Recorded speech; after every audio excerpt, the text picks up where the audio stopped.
temos agora as questões de interpretações, que Jesus voltará. Então, esta é um panorama histórico. Aí, quando nós chegamos aqui, falamos no capítulo 4 do arrebatamento da igreja.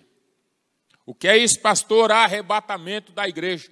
A palavra arrebatamento da igreja, ou a vinda do Senhor, ou a presença, é também conhecida como parousia. Parousia, ou paneroses, que é manifestação, ou epifaneia, que é aparecimento, ou apocalipse, que é revelação.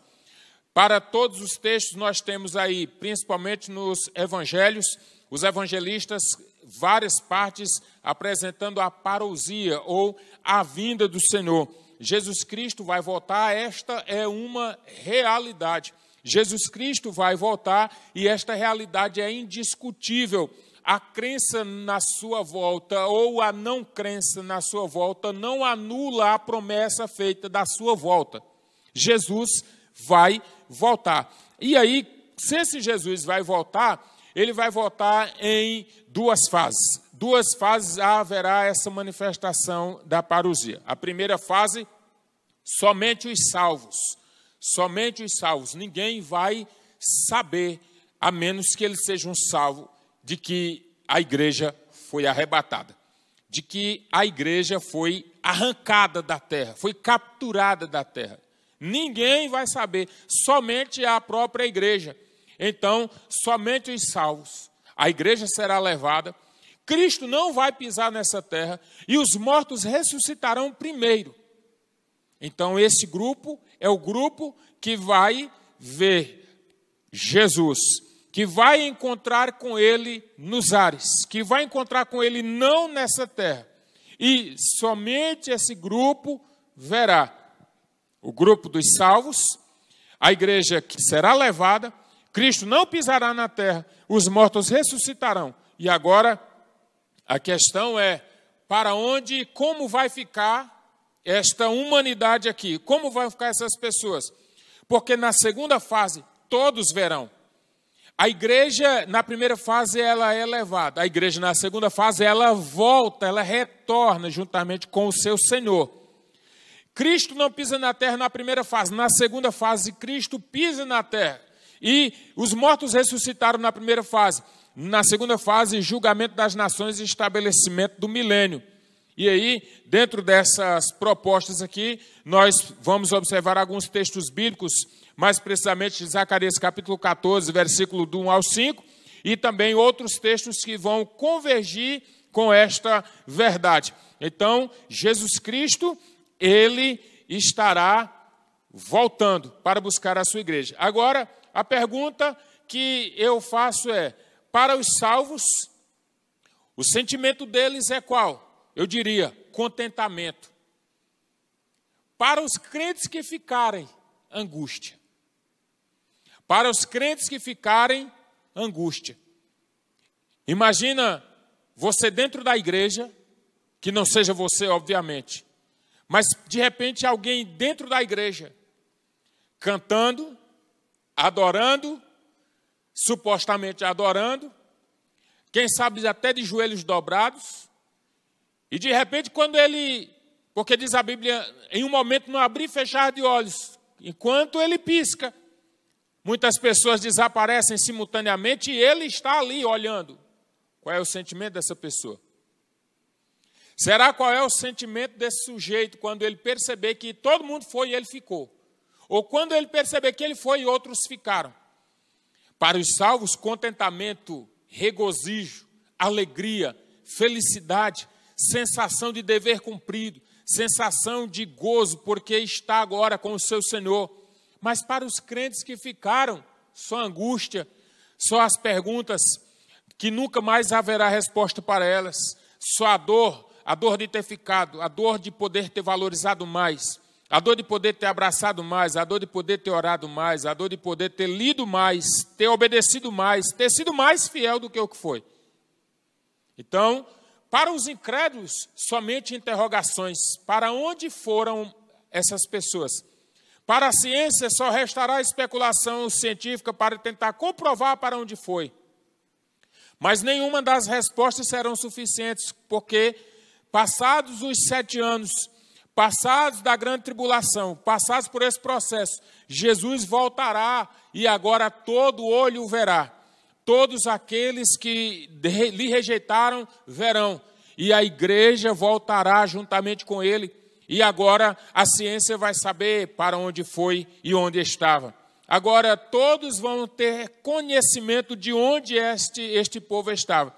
O sentimento daqueles que ficaram quando Jesus voltar e levar a sua igreja, eu poderia dizer que é o mesmo sentimento de Judas. O sentimento de Judas.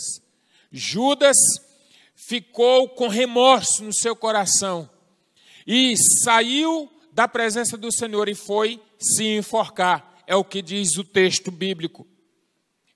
O sentimento de Judas é o mesmo sentimento daqueles crentes que ficaram e perderam a oportunidade de salvação, mesmo estando perto de Jesus. O sentimento daqueles que ficarem será o sentimento de Judas. Judas esteve perto, andou com Jesus, comeu com Jesus, estava com Jesus, beijou Jesus, estava andando com Jesus, mas traiu Jesus. O sentimento daqueles que ficarem, sendo crentes, é o mesmo sentimento que Judas teve. Tenho certeza que muitos procurarão a morte, mas naquele dia, nem isso, só morre se for o dia. Muitos de desgosto, mas não há mais o que fazer. Jesus voltou e você ficou. Então, é tempo de organizar a nossa casa, a fim de que não fiquemos quando Jesus voltar para arrebatar a sua igreja. É tempo de organizar a nossa casa, a nossa vida espiritual. Para os incrédulos, as interrogações. Para os incrédulos, as interrogações. Para a ciência, as especulações. E aí, dentro desta realidade futura, dentro dessa realidade que pode ser hoje, nós temos os sinais do arrebatamento da igreja. Entre esses sinais, a apostasia. Um dos sinais do arrebatamento da igreja, que ele está próximo, é a apostasia. O que é apostasia, pastor? É apostatar da fé. O que é apostatar da fé? É negar a fé. É deixar de lado a fé, negar completamente a sua vida cristã, a sua vida de devoção, a sua vida de fé. A apostasia, a iniquidade, o relativismo. O relativismo prega hoje que não há verdade absoluta. Não há verdade absoluta. Essa é uma proposta do relativismo. Outras questões relacionadas aos sinais do arrebatamento são os abalos da natureza. Os abalos da natureza. A natureza tem dado sinais. E aí nós observamos o que está escrito em Mateus capítulo 24, terremotos, haverá muitas manifestações, a natureza está dando sinais, muitas coisas estão acontecendo em torno de nós mesmos, o universo está passando por muitas questões, muitas mutações, a Terra está passando por momentos de caos biológico. Nós observamos as pestes que são colocadas aí, questões biológicas, as guerras bélicas. A Primeira Grande Guerra Mundial foi bélica, a Segunda Grande Guerra Mundial foi bélica, mas hoje nós temos já indícios de uma guerra biológica, nós temos indícios de uma guerra digital, invasão de privacidade.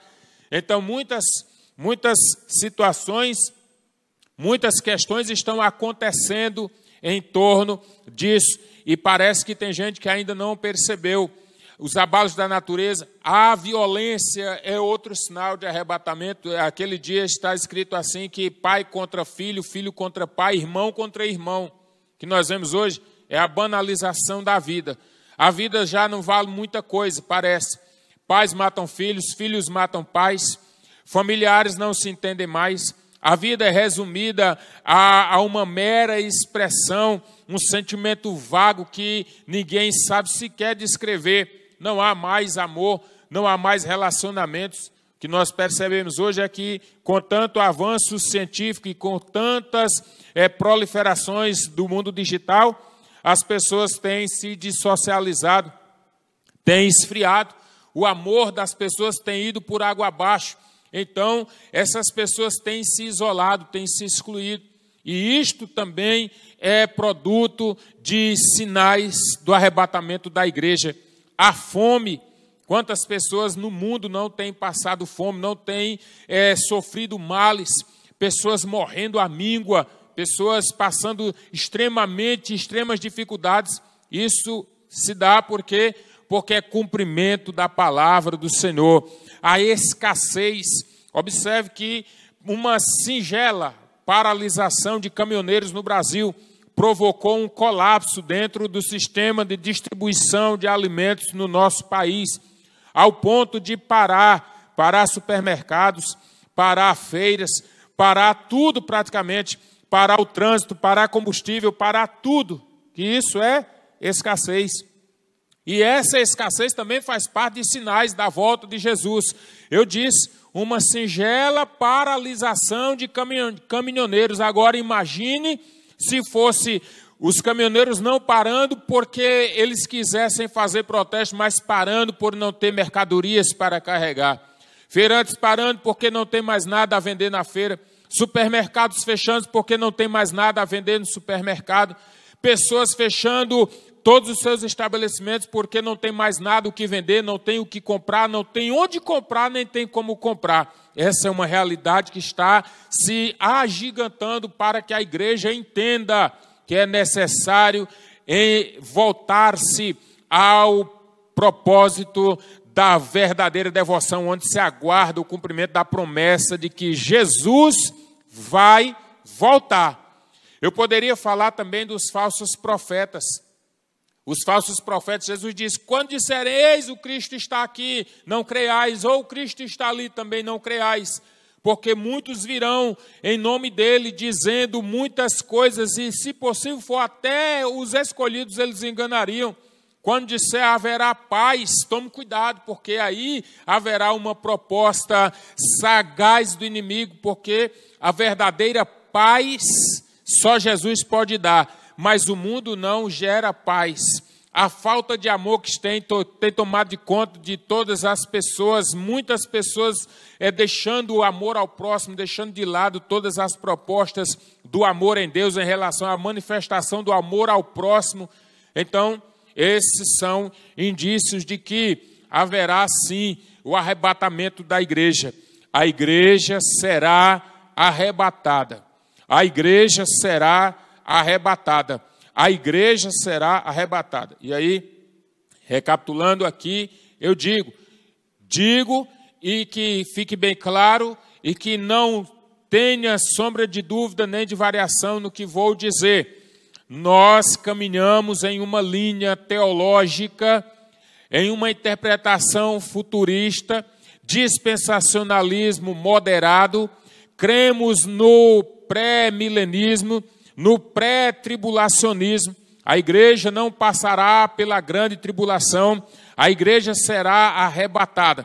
E a vinda do Senhor Jesus, que está muito perto de acontecer, ela será uma vinda que traz algumas características. A segunda vinda dele. A primeira vinda é só a igreja. A segunda vinda será pessoal, corpórea, visível, inesperada, triunfante e gloriosa.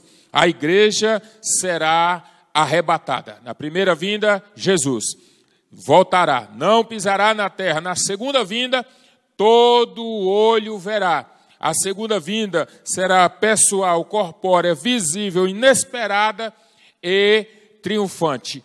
Quando Jesus voltar para buscar a sua igreja, que ele nos encontre fazendo a sua vontade. Então, seminaristas, não deixe de fazer a leitura do vosso livro, não deixe de buscar conteúdo, conhecimento, não deixe de exercitar as suas leituras, busque cada vez mais o aperfeiçoamento, busque a leitura de bons livros, sobretudo leia e estude a Bíblia, busque bons relacionamentos, sobretudo relacione-se com pessoas que lhe façam crescer, principalmente o crescimento cristão e o crescimento na fé. Busque o melhor de Deus para a sua vida, para a sua família, para a sua casa. Nós, enquanto igreja, estamos passando um momento de intervalo entre a 69ª e a 70ª, enquanto igreja. Nós, enquanto igreja, seremos arrebatados antes da grande tribulação. A grande tribulação compreende o período da 70ª semana de Daniel, descrita em Daniel.